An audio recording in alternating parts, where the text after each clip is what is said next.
Hey there. Buenas noches, huh? Well, I don't speak Spanish, but I know what that word means. So, good evening to you too. Give me a second here. Let me get all set up. I need to get logged in over here so I can see chat.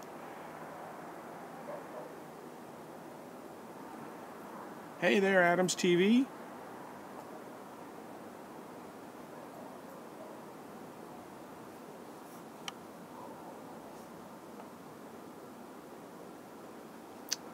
Hang on a second here, guys. I'm getting all set up here. All right. Who's that? DT Quail and Rabbitry, hello to you. Landon Parnell, hello from Kentucky, huh? Well, hello from Southwest Missouri. And welcome to the live broadcast. Glad to see you guys. Hope everybody had a great Thanksgiving. I didn't think about that. I missed 2 weeks. The week before I was in Dominican Republic on work, and then I didn't even think about it being Thanksgiving last week and just couldn't make it to a live broadcast. Didn't figure anybody wanted to join anyway. Everybody's spending time with their families and whatnot. So missed 2 weeks. Glad to be back in here though. Glad to have you guys join. Thank you all for being here with us this evening.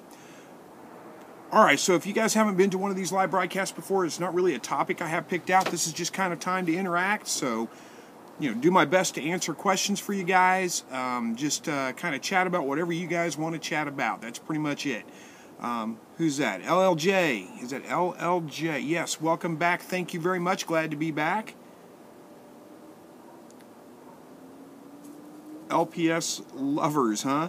Hey, you don't have to apologize for not being on. There's nothing that says you have to be here. I haven't been on in 2 weeks. So, hey, glad to have you here tonight. Thank you for joining.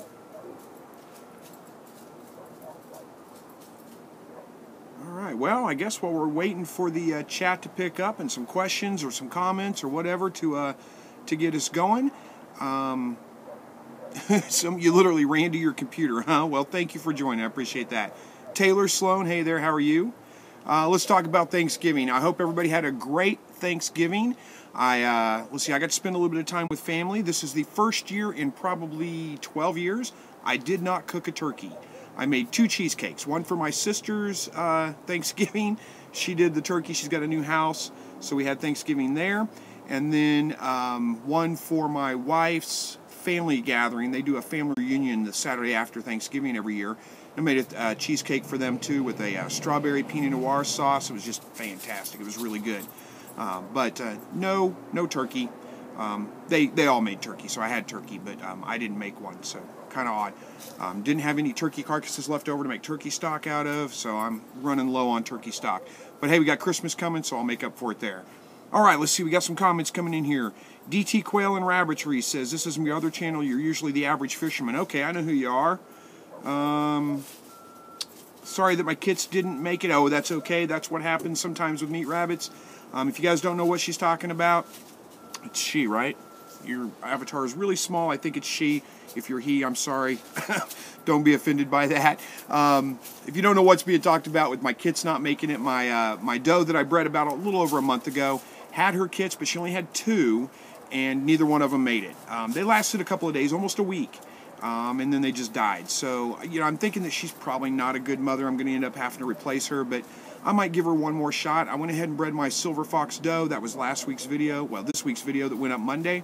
And I'm going to see once she has her babies, if I don't have a replacement doe by then, I'm going to go ahead and rebreed this one and give her another chance to see how she does. And I may just hold off even if I do get a replacement doe and just go ahead and rebreed her anyway and just see how she does. All right, what do we got here? LPS Lovers says, is it good that my rabbit is litter trained? Well, it's not bad that your rabbit is litter trained. None of mine are, but I don't see anything wrong with that. That's pretty cool, actually, if you can get litter train your rabbit and get them to go in one place and one place only. The only bad thing about that may be when you breed them and you stick a litter box in there, they may think that's, or a nest box in there, they may think that's the litter box, but I can't really see.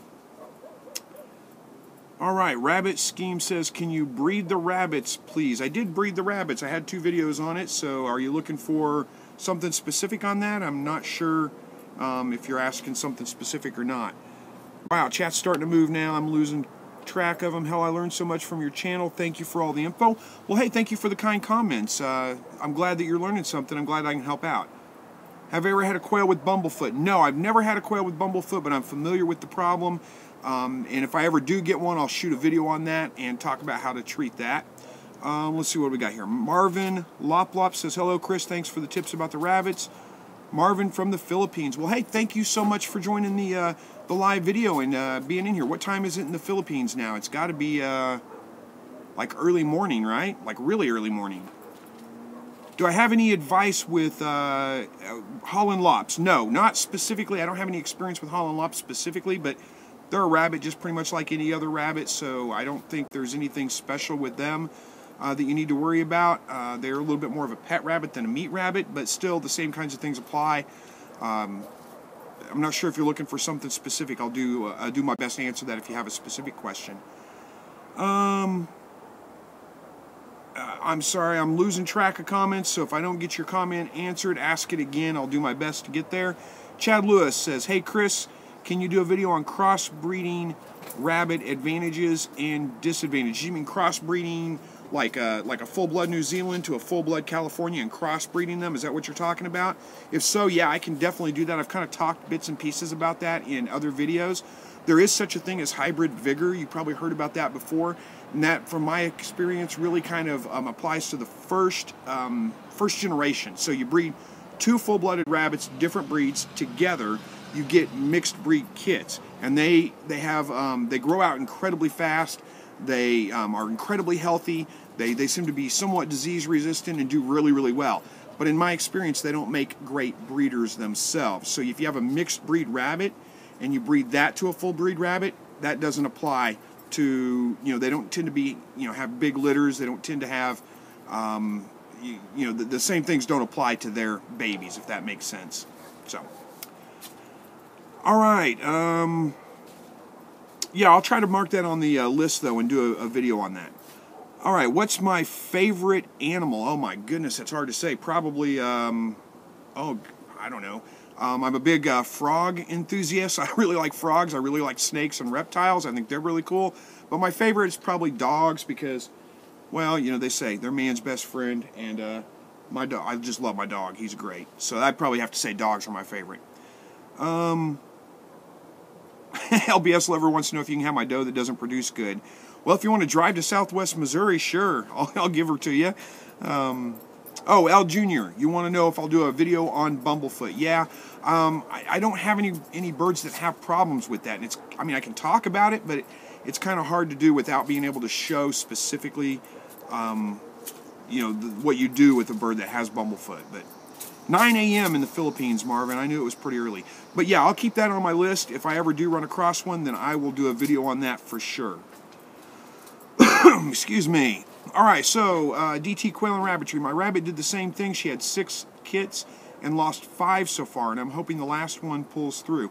If that's a first-time mom DT Quail, I would say give her another shot. It's not uncommon for first-time moms to have problems with their litters, but 6 kits is a pretty good litter size. The problem I had with mine was she only had 2. So combine low litter size with the fact that she didn't take care of them and lost them, and that really doesn't bode well for the rabbit. But just losing the rabbits in general, that could be just a first-time mom thing. Give her another chance. She'll probably do great the next time. But good luck on your one that's left. Hopefully it does make it for sure. Somebody said hello from Brazil. Welcome. I lost your name, though.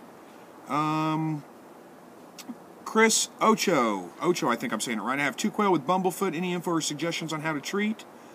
Okay. Yeah, with bumblefoot, bumblefoot is caused by usually something getting in the foot and causing an infection. So like a grain of sand, some kind of dirt, something like that getting in the foot, causing a wound and causing an infection. So the way to treat that is you have to get whatever it is that's in there out of there. So you're going to have to take the bird, hold it upside down, take a sharp knife, a scalpel, something like that, maybe a pair of tweezers, cut that section open, and get whatever it is that's in there out. And it may be really tiny, it may not be easy to find. You may be able to squeeze it out. You may have to actually get in there with a pair of tweezers and pull it out.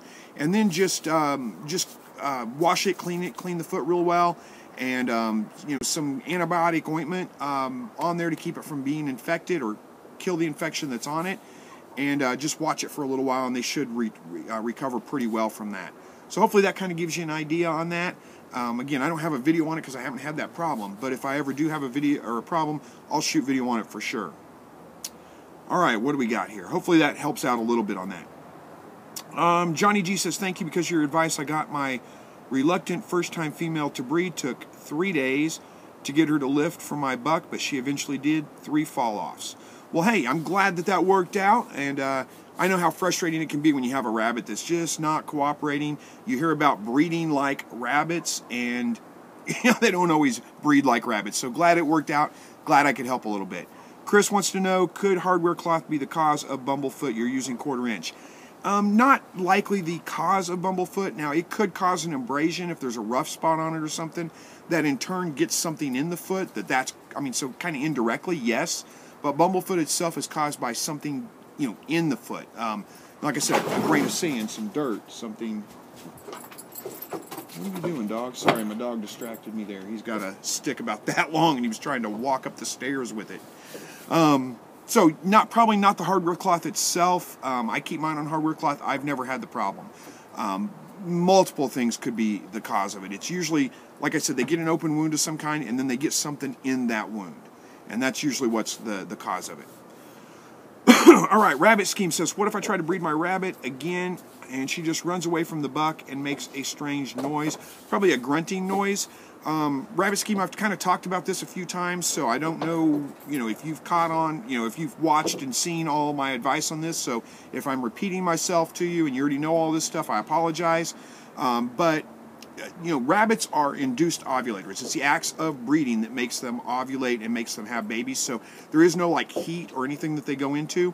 So introducing them to the male, they may not be quite ready to breed right then. So what you typically do is introduce them, give them a little while. If they won't lift for the buck, take them out, put them back in their own cage. And then wait just a little while, then move them back in a day, the next morning, something like that. Move them back into the buck's cage. And if they still won't lift, do the same thing again. Usually by about the 3rd or 4th day, they're pretty willing to lift. Now, if it's a case of you've done that and the female just continues to move around the cage, if you watched Monday night's video, I kind of had that problem with mine. She got 1 fall off right away, and then she was moving around the cage a lot. So what I did is I stuck my hand in there, kind of stopped her and just kind of petted her a little bit and just kind of held her there for a second. I didn't really hold her down, but just kind of put my hand over her eyes and petted her and kind of calmed her down a little bit. And then she stopped and she lifted for the buck and let him go ahead and breed. So hopefully that kind of answers that, and that gives you some advice that you can put to work on that. All right.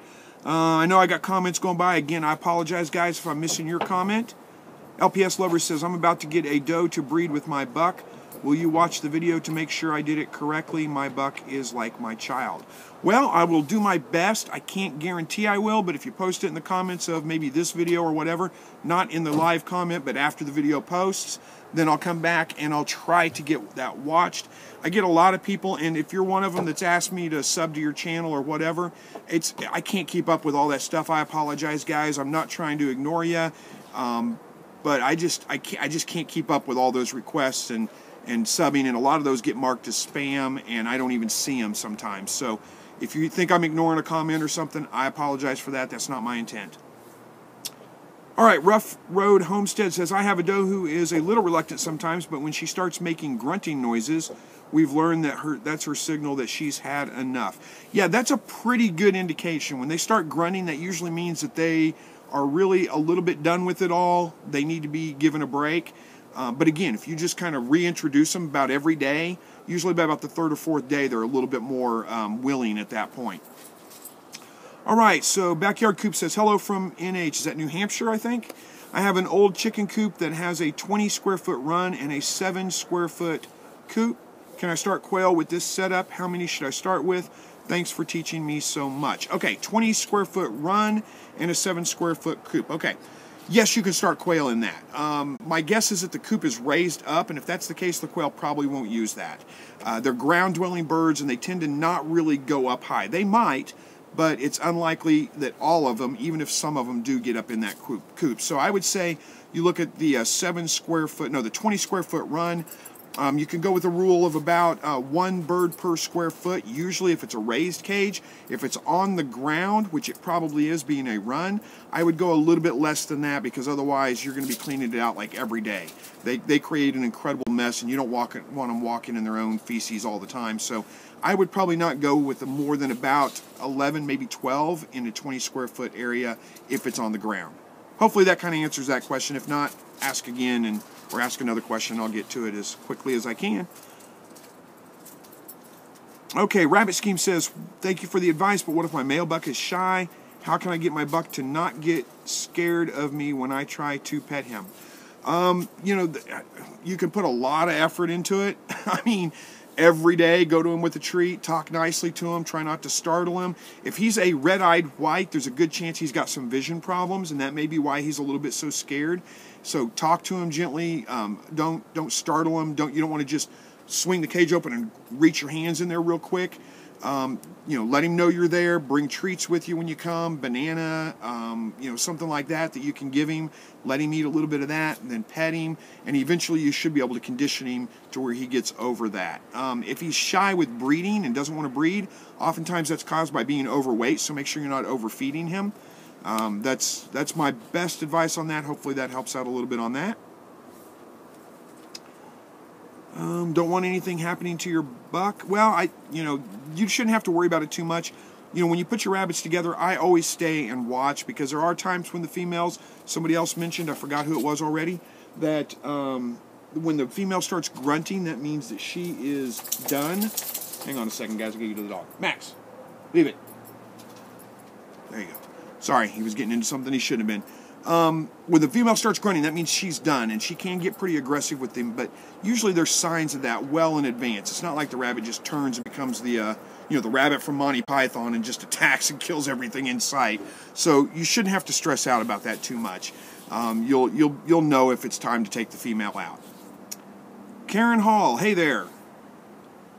Let's see. Crystal Marshall says, have you ever heard of someone using a ballista bolt gun or a Alba-Lester bolt gun to dispatch a rabbit? Well, I've heard of the ballista, not the Alba-Lester. That sounds like a crime you should be put in jail for, doesn't it? I don't know if the name came through wrong or something, but no, I've never heard of that specific bolt gun. But yes, bolt guns are pretty common when it comes to dispatching rabbits with. I've heard of them. I don't have personal experience with them myself. I have used a pellet gun before, which I think would be very, very similar to that.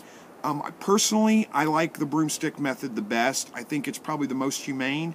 When I shoot the rabbits with a pellet gun, and it's a high-powered pellet gun, I mean, it puts them down pretty quick, but they do seem to kind of kick and thrash just a little bit more than whenever I break their necks. And if that just seems to be the most humane, the quickest way to dispatch a rabbit, and that's just my opinion.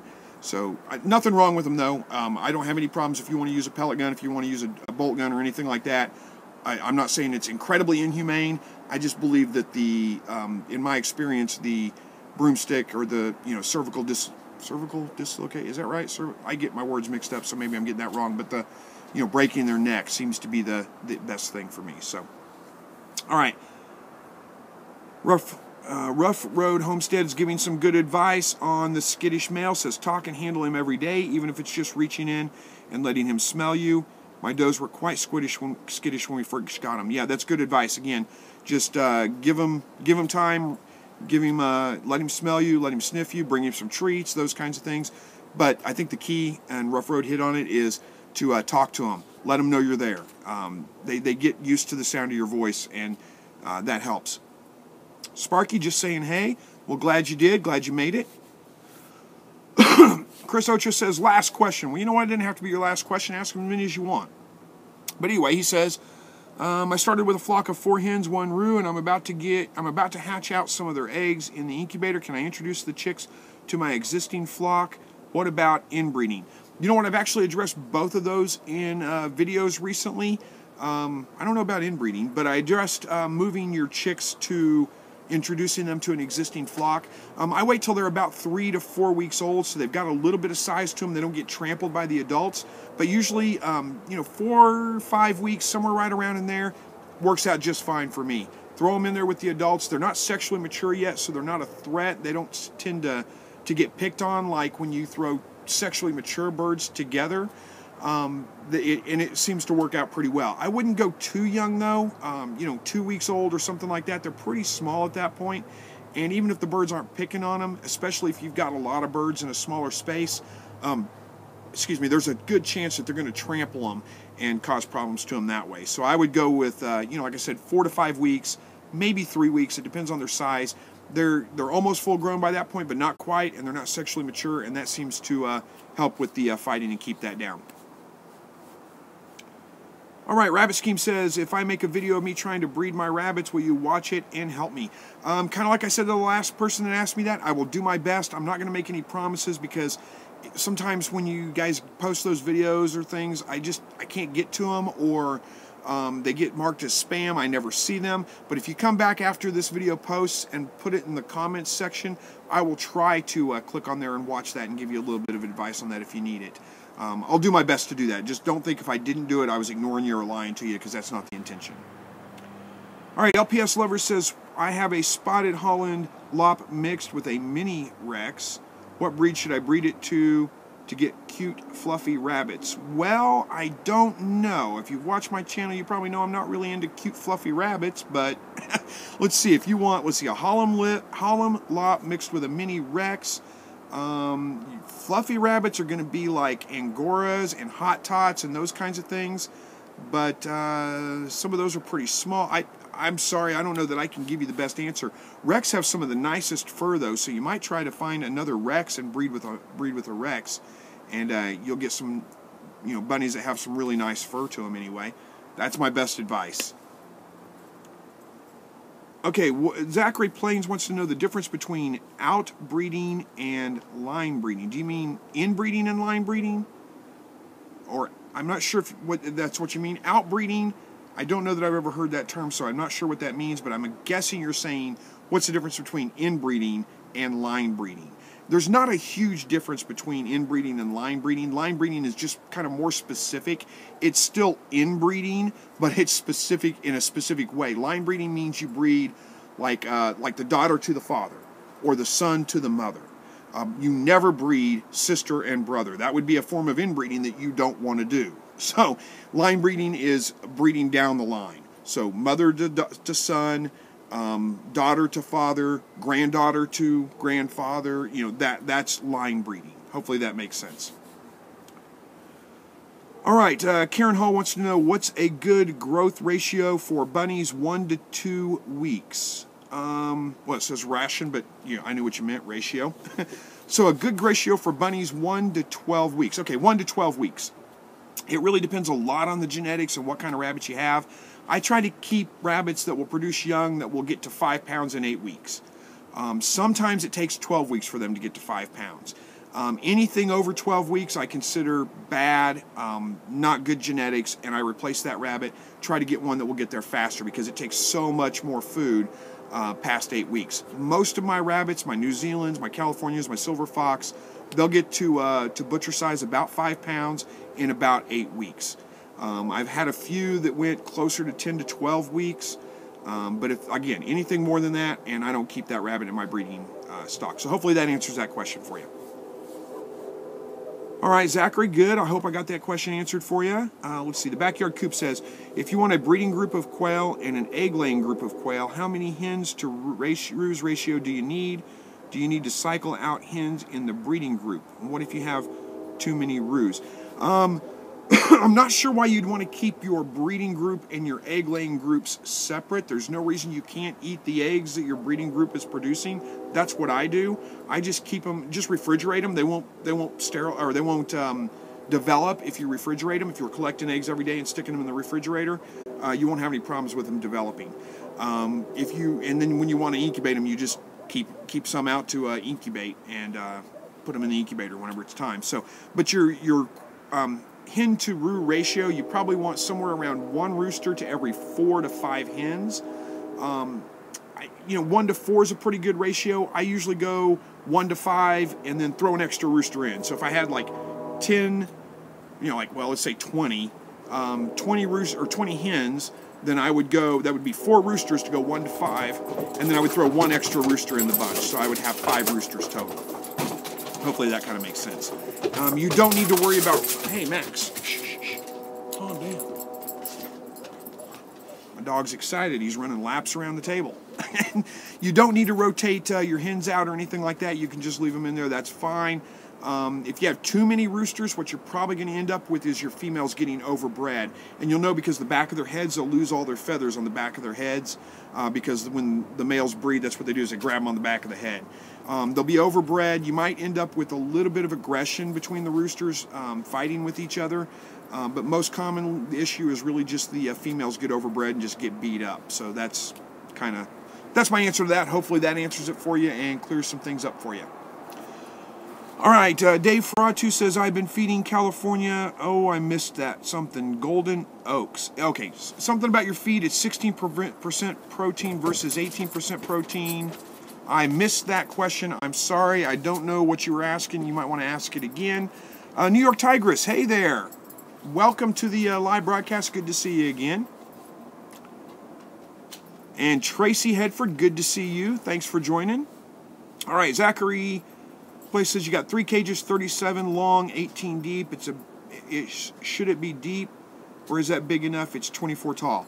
I'm sorry, Zachary, I'm getting lost here. Is that a quail question or a rabbit question?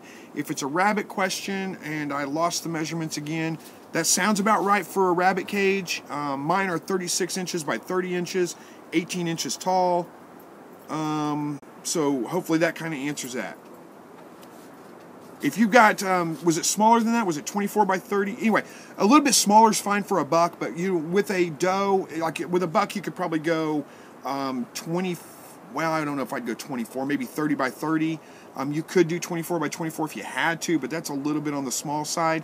With a doe, though, I like 36 by 30 or 30 by 30.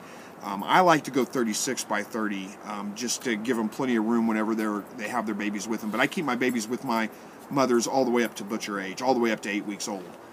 So the cage starts to get a little bit crowded there the last about week and a half, 2 weeks. All right. Hopefully that answered that question for you. Okay, Unemployable. Unemployable, huh? Great name. Says, you're starting fodder and mealworm systems for your quail. Do you see issues or pitfalls? Not necessarily. There's nothing wrong with a fodder and a mealworm system for your quail. Make sure you add some kind of grit to their diet if you're not feeding them pellets, or excuse me, crumb.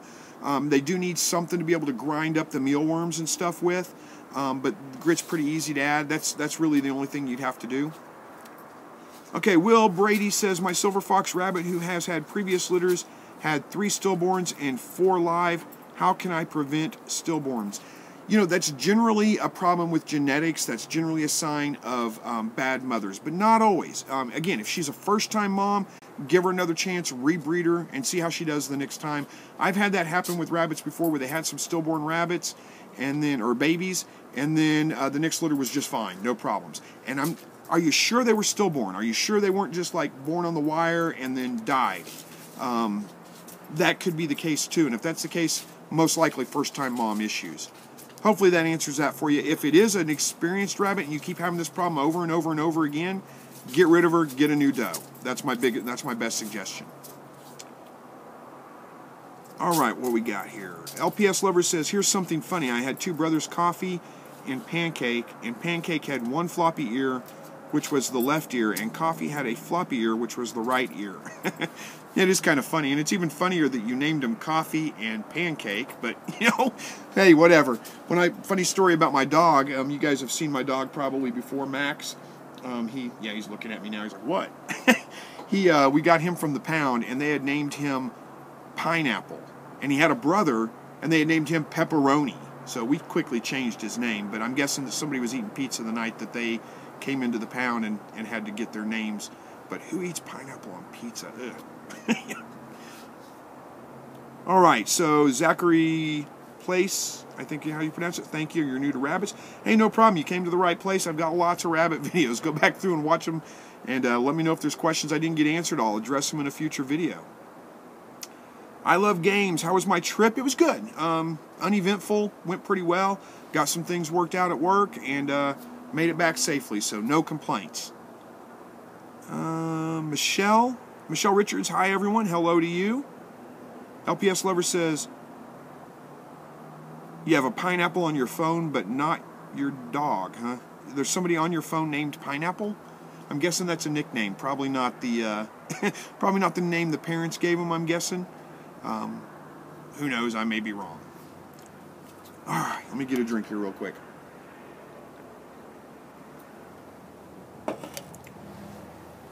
All right, chat stopped all of a sudden. So those of you guys whose questions I missed, post them back in there. Let me see if I can get them answered the second time around.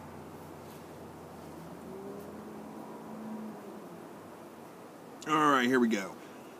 Dave Ferratu, okay, this was a question I missed earlier. I've been feeding my California Petrus feed and calf manna. I'm switching to Golden Oaks, which is 16% protein versus Petrus at 18% protein. I'm guessing that's a cost savings probably. I think you mentioned that in your earlier comment. Nothing wrong. 16% is going to work just fine. I do like to feed a little higher percent. I go with a 19% pellet right now. And I do find that really helps the babies grow just a little bit faster, but it's not that much faster. If the price difference was huge between the 19 and the 16%, I'd go with 16% as well. It's just not that much of a difference for me. Michelle Richards says your internet's not working well, so may not stay online, may just watch the video after another day. Blessings and have a wonderful weekend all. Well, hey, thanks for joining, and sorry you're having problems with that. Blessings to you, and I hope you have a great weekend as well. And I Love Games says, how do I not get attached to the meat rabbits? Good question. If you have that problem, probably the first thing to do is don't name them. When you name things, it kind of makes it a little bit tougher. Try not to go out and play with them all the time. That's the best suggestions I can get.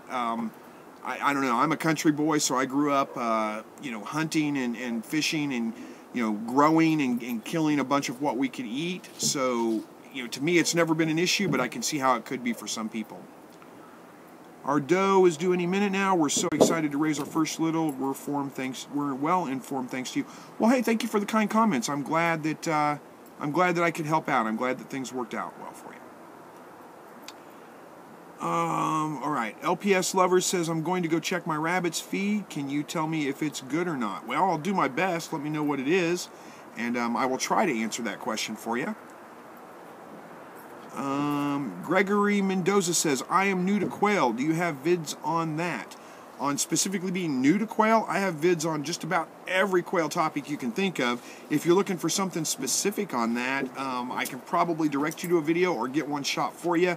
But yeah, go there on my channel. There's a link for quail, Coturnix quail, and if you just click that, it pulls up pretty much every video I've shot on quail, and you can go through there and watch to your heart's content pretty much anything that you want to see on there. But if you have specific questions, I'll do my best to answer those for you as well.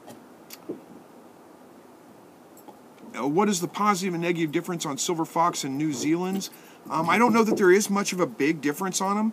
They're just different rabbits, but they're both pretty good sized rabbits. They both turn out rabbits that, babies that grow out about the same. They just look different. I mean, a silver fox is black with silver tips on the fur. New Zealand's white with red eyes. There's not really any huge differences to them. I have noticed that my silver fox is a little bit friendlier than most of the New Zealands I've had. A little bit easier to handle, but that may be specific to the rabbit too, not the breed. So I don't know that there's a huge difference between them, honestly. It's just whatever you like. Yeah, Dave Ferradu's got a good suggestion on how not to get attached. He says, after the meat bunnies slice your arms and wrists with their claws, you'll be less attached. So, hey, that's a pretty good suggestion. Go out and with short sleeves on, or better yet, no shirt on if you're a guy. If you're a girl, you could do it too, but make sure you live in the country or you might get the cops called on you. And pick up your rabbits every day and hold them real close to you. That'll get you unattached to them real quick.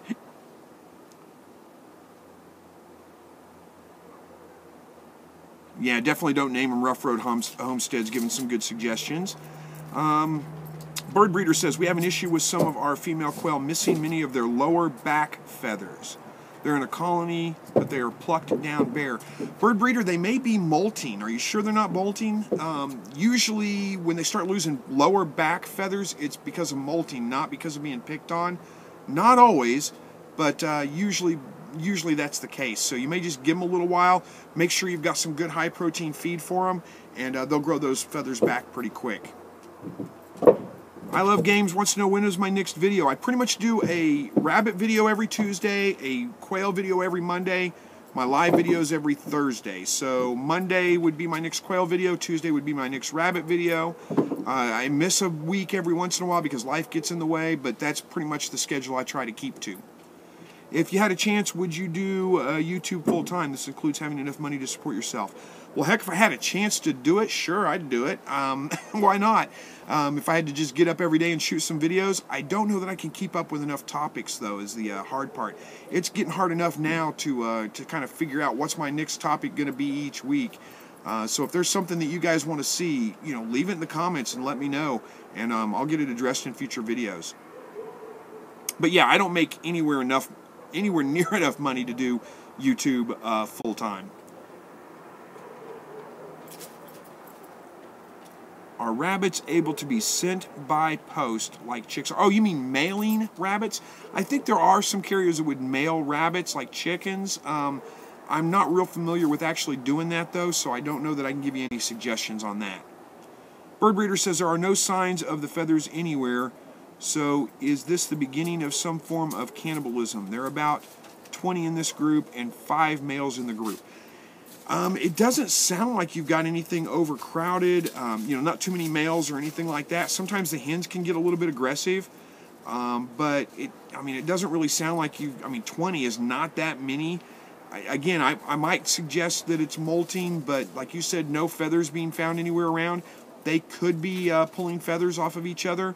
You say later on that you've got a 28% feed. That should be plenty of protein.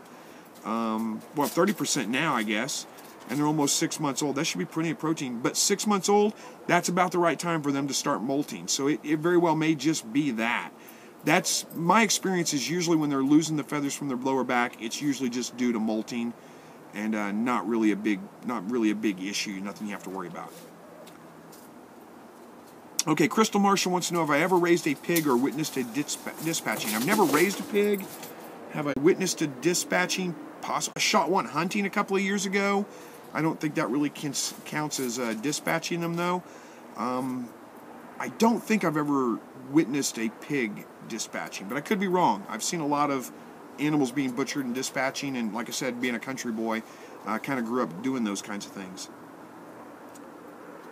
All right, LPS Lover says, I am feeding him Wild Harvest, and it says crude protein 15.5, crude fat 5.0, fiber 12.0, crude fiber max at 17, 13 calcium. Wait a minute.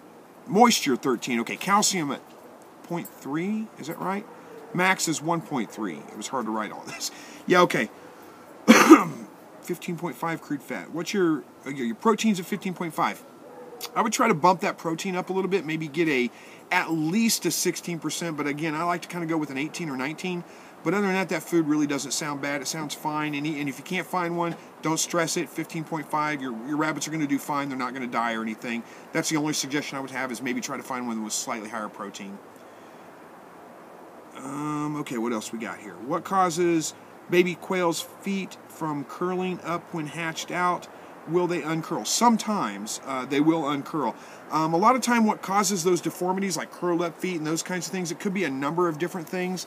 It could be that your incubator's running a little too hot. If they're starting to hatch really early, that may be it.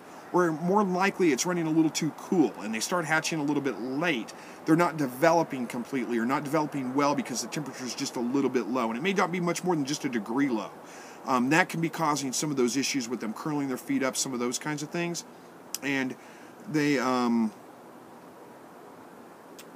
sorry, I'm trying to keep up with the comments. They're going by really quick, so if I'm missing them, I apologize. Back to curled toes. Okay, sometimes they will straighten out, sometimes they won't. It kind of depends on what you have on the floor. You can end up with problems like straddled legs if they can't get traction.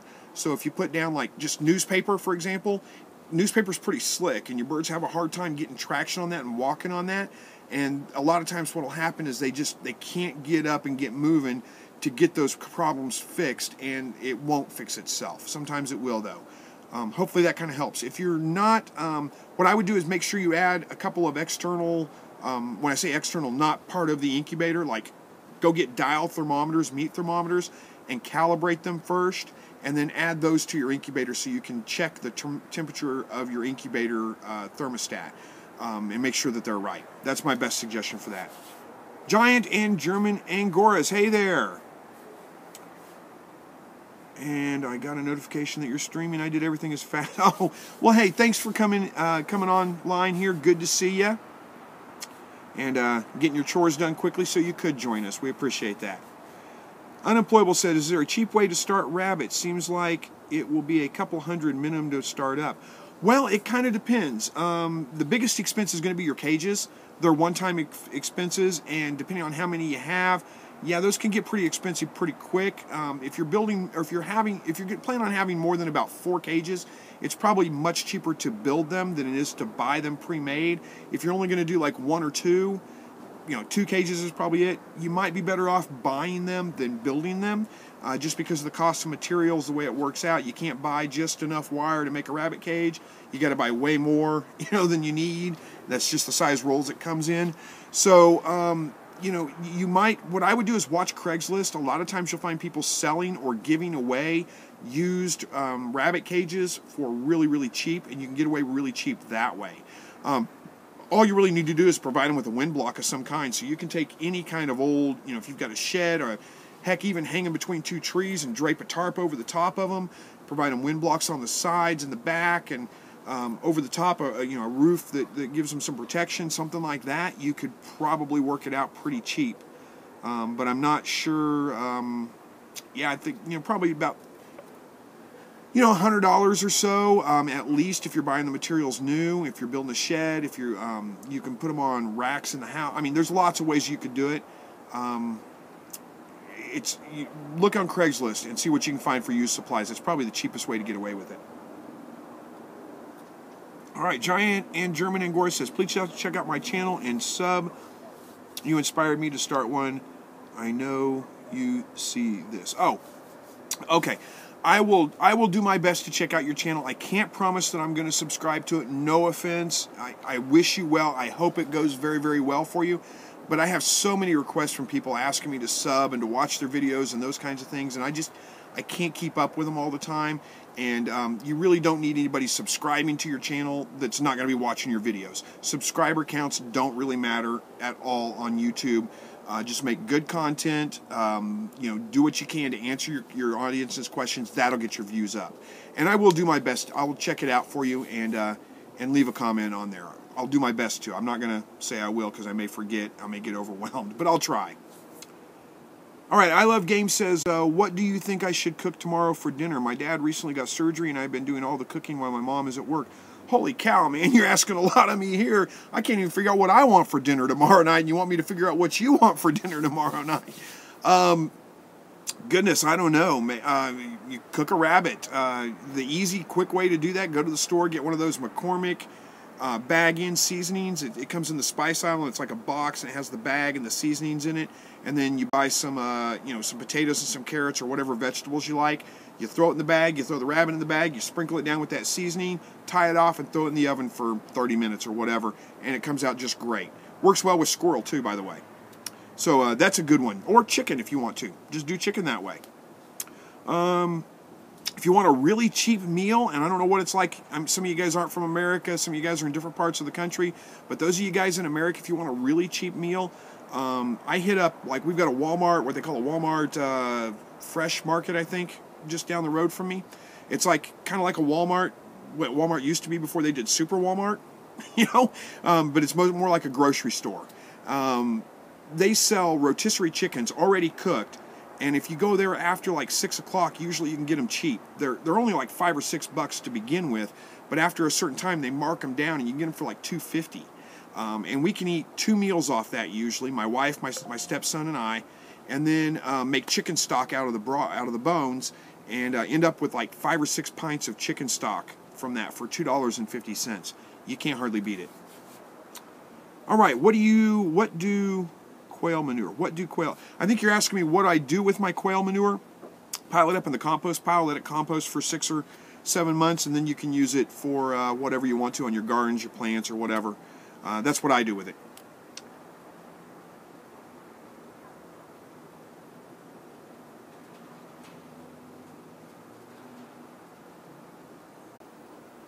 Rough Road Homestead's given some good suggestions there about startup costs. Cost you $400 to start up. Most of the cost went into wood hutches. You can cut costs by changing your housing means, but this is an investment. My 2 girls gave us 115 pounds in a summer. That's great. So, yes, this is live, Michigan Birdman. Rough Road Homestead says summer. Okay, yeah, you're just clarifying. Can you do a video on rabbit stew? Well, I may do a video on rabbit stew. We'll see. I don't know that I've ever cooked rabbit stew, though. I prefer, like, if I'm going to make stew, I prefer venison or beef or something like that. Not really big on, like, chicken stews, which is pretty much rabbit.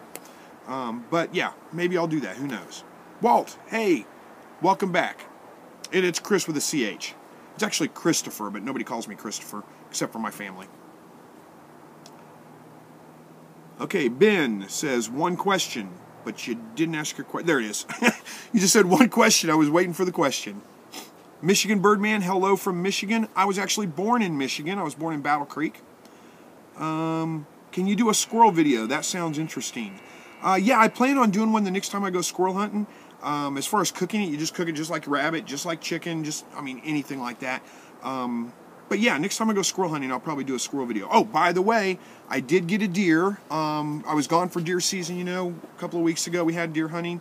And I did get a deer. I tried to get it all on film. I got a lot of video of me talking about how a lot of deer hunting is just sitting and staring at a field for a long time. Got a shot of a doe and a fawn coming through the field.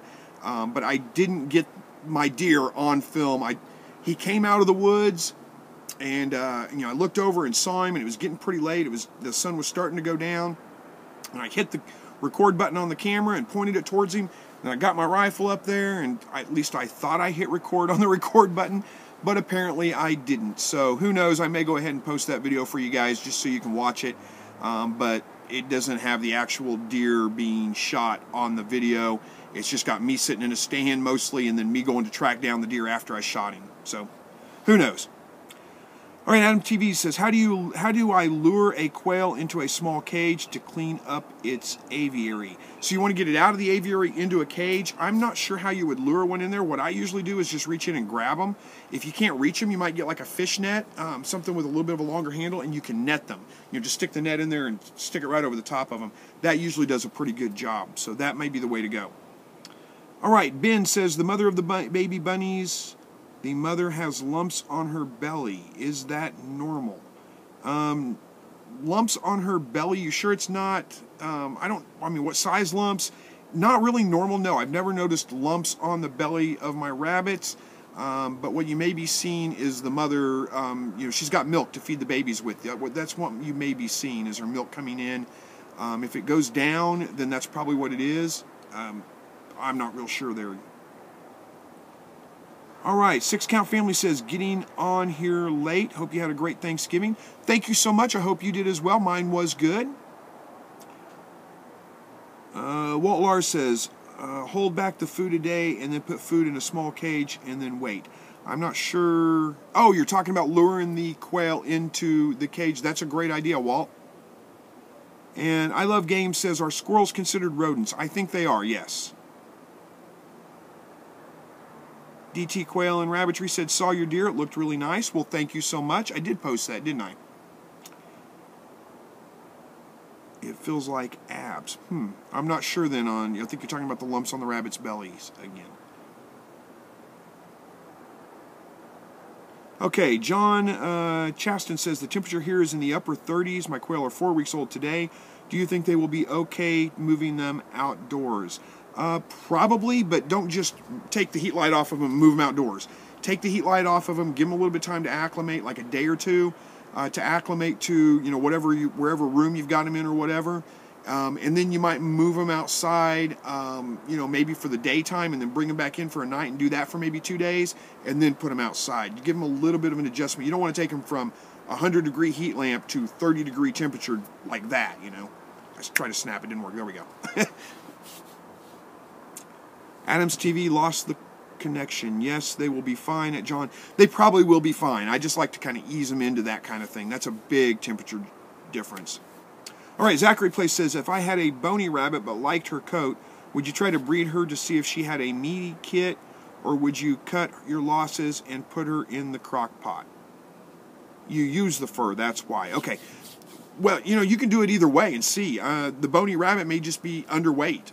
You may just try to give her, if she's cleaning up her pellets every day, give her a little bit more and see if she'll clean up all those pellets every day. And if she is, within 24 hours, then maybe feed her out that way a little bit. That may be the only reason she's bony. But if it is, genetically she's just a thin, skinny rabbit, you might try to breed her and see if she has meaty kits, but it's probably not worth it, honestly. Chances are you're not going to get really good meat stock off of a really skinny, bony rabbit. So that's just my opinion, though.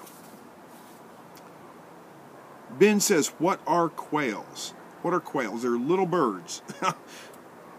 Go back and look on my my homepage, look under the heading Coturnix quail, and you'll see bunches of them. Giant and German Angora says, it's getting so dark so early. Yes, it is, but the days are going to start getting longer here in about, 4 weeks? Almost, I think.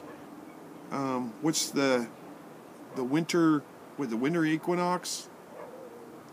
Well, no, the winter solstice, there we go. It's like December 21st, 22nd, somewhere right around in there. After that point, the days start getting longer, if you're in North America anyway.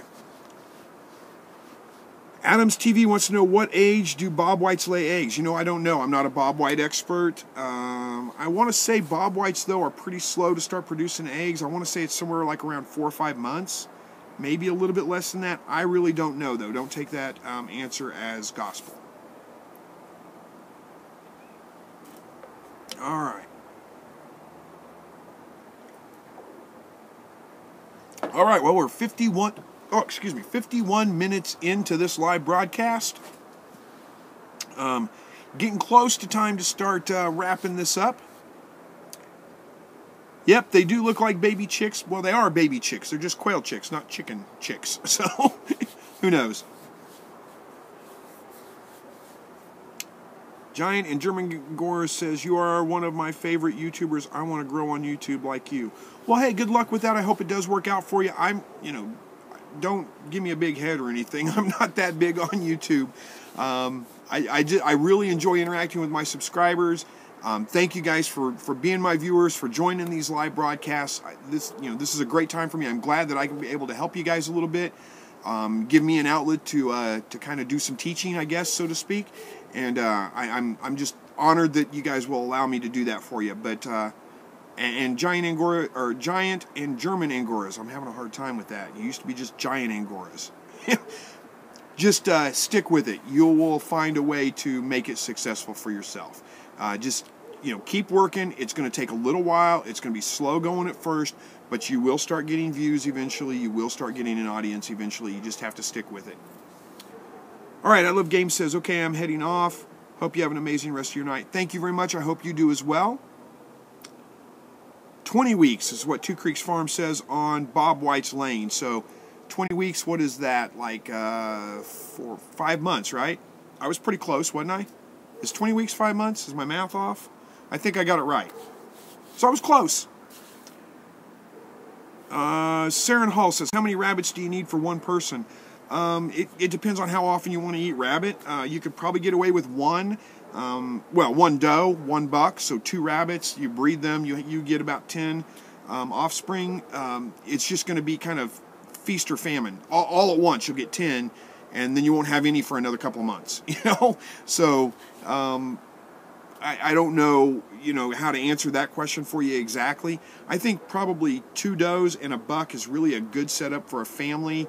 It's probably going to be more rabbit than you can eat as an individual, but it will keep you in rabbits pretty consistently. If you want to eat like rabbit once a week or something like that, that's a pretty good amount of rabbits to start with. All right, another question about incubation. Hey, this is my first time incubating quail, and I'm on day 11. My humidity goes from about 50% to 60%. I tried to candle them today, and I cannot tell if they are alive and well. What should I do? Put them back in the incubator and close it up. That's what you should do. So I hate to be that simple with it, but that's it. Don't get all stressed out about trying to candle them or any of those kinds of things. 50 to 60% humidity is fine. There's no problem with that as long as the temperature's staying pretty steady and pretty consistent in the right place. You shouldn't have any problems with that. Day 11, you need to go into lockdown somewhere around day 14, so another 3 or 4 days. Just put them all in lockdown, fill the bottom of the incubator up with water, the trays in the bottom, so that you don't have to open it up again, and close it up. And you should start getting hatches around day 17, sometimes a little bit early, sometimes a day or two late. Let them go, once they start to hatch, let them go at least 3 or 2 days before you open the incubator and take them all, unless they've all hatched. If they all hatch, wait till they're all dry and fluffy, then you can take them out. But chances are you'll have some of them hatch, and then some of them won't hatch yet. Give the others, wait 2 days before you take the ones that hatch out to give the others a chance to hatch. And you can usually go up to about 22, 23 days before you have to call the hatch and say, okay, no more are going to hatch. Oh boy, lots of questions coming in right now, but we are getting ready to wrap up. I got just a minute or two left here, so hopefully I don't miss some things. Yeah, Shayla, first hatches, first time incubating, always stressful, and it's even more stressful when you realize there's nothing you have to do. Just close it up, walk away. You're better off just leaving it alone most of the time anyway. So don't stress about it too much. They're going to be fine. Come back afterwards, here in 4 or 5 days. Let us know how your hatch was. No Name wants to know what type of, or what brand of pellets do I use. They're a local, from the local feed mills. It's not a big name brand. I get them from, I get my rabbit pellets from Turkey Creek Feed down the road, and I get my quail food from MFA Agribusiness in Neosho, about 20 miles from here. So it's just whatever their local brand, their brand is. Yeah, Walt's got it right. Quail eggs are some of the hardest to candle. Probably not worth doing it. All right, hey, I got to get this wrapped up. I got a family in there that I need to go spend some time with. I've got dinner in there that's getting cold that I need to eat. So, again, thank you guys for joining this live broadcast. It's great to be back. The next 2 weeks may be a little bit tough. I'm going to do my best, but I may be getting on a little bit late. I'm working out of town, and I may be getting back from work kind of late, so it may be difficult for me the next 2 weeks to get on here. If I don't do it, I'll be back as soon as all that's over and things start getting straightened back out, but I will do my best to get there. What else? I think that's about it. Again, come back to this video after it posts here in 2 or 3 minutes, and leave me comments below and let me know what you'd like to see in next week's video. Quail videos or rabbit videos, I will do my best to get those things answered for you guys. But give me your feedback. Let me know what you'd like to see, so I get some content out there that works well for you. Thank you guys so much for joining tonight. As always, God bless each and every one of you. I hope you all have a great evening, and hopefully we will talk again next week. Take care and good night.